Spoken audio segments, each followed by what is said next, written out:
We begin tonight with the most significant update to the state's COVID restrictions since those rules went into place last year.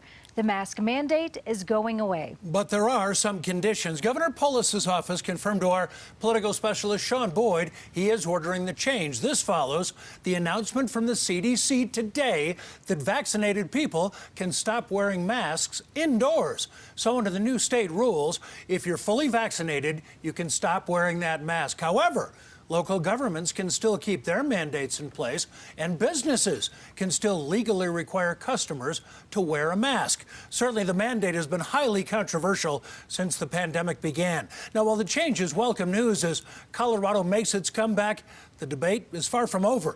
Andrea Flores talked with two business owners with different takes on all of this. Want to start, though, with Alan Gionet and the science behind that rule change. Alan? Well, Jim, the particulars of how this change will work, we won't know until the governor makes his announcement, and then we'll get better details. But the CDC said today that masks should remain in place for things like public transportation, airplanes, or medical settings. But the reality is right now, this could be the last night in masks for many of the people wearing them behind me. In Parker, people getting the news are thinking of change. It's about time.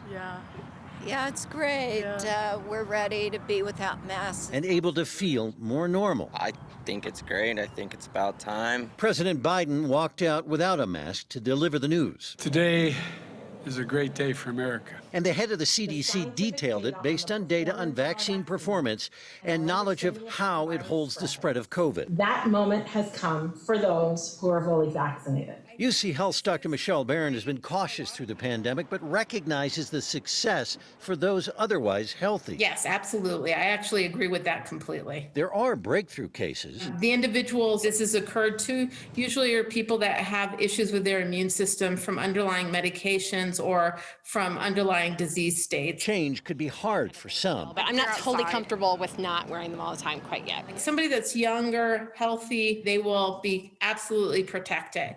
If I had cancer or some taking medications that had affected my immune system, I probably still have quite a bit of protection, but it may not be at the 90-95%. It may be like the 80%. The next worry might be compliance with the new rules. And I don't think you can ask people to prove that they've gotten the vaccination. Now, in studies here, there are very good results for those who are fully vaccinated. A study of healthcare workers showed that vaccines were 97% effective in preventing symptomatic infection. And those who did get sick had less virus in their systems. That means potentially sharing less, making them less infectious to others. In Denver, I'm Alan Gionet, covering Colorado First.